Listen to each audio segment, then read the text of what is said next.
అది కుప్పమైనా సరే ఇచ్చాపురమైనా సరే ఎందుకు జరగకూడదు అని అడుగుతా ఉన్నా.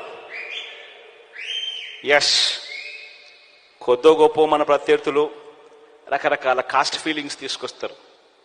ఎందుకనంటే ఇక్కడ జరిగేది కాస్ట్ వార్ కాదు, ఇక్కడ జరిగేది క్లాష్ వార్. పేదవాడు బ్రతకాలి అనంటే వైఎస్ఆర్ కాంగ్రెస్ పార్టీ రావాలి, పేదవాడు బాగుపడాలి అనంటే వైఎస్ఆర్ కాంగ్రెస్ పార్టీ రావాలి, పేదవాడికి భవిష్యత్తు ఉండాలి అనంటే వైఎస్ఆర్ కాంగ్రెస్ పార్టీ రావాలి. ఈ అంశం ప్రతి ఇంటికి కూడా వెళ్ళి చెప్పగలగాలి. ఇక నేను చేయగలిగిందంతా నేను చేశా. మీ చేతుల్లోకి ఎవ్వడు, ఏ రాజకీయ పార్టీ, ఏ రాజకీయ నాయకుడు ఎప్పుడు ఇవ్వని ఆయుధాలు మీ అందరి చేతుల్లో నేను పెట్టా.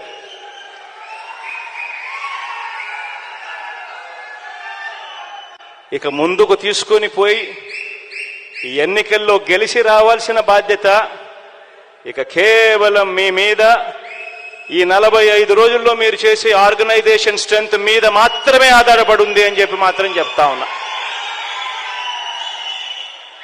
ప్రతి ఒక్కరూ కూడా రెట్టించిన ఉత్సాహంతో పోండి.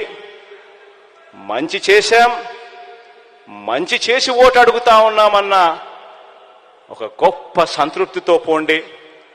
పోయి ఈసారి మాత్రం, లాస్ట్ టైం నాకు 151 వచ్చాయి, లాస్ట్ టైం 22 ఎంపీలు వచ్చాయి. ఈసారి మాత్రం 175కు 175 రావాల్సిందే.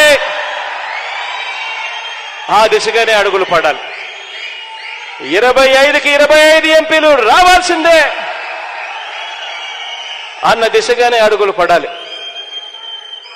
ఆ దిశగానే అంతే కాన్ఫిడెన్స్తో అడుగులు వేయమని చెప్పి మీ అందరికీ కూడా all the very best wishes తెలియజేస్తూ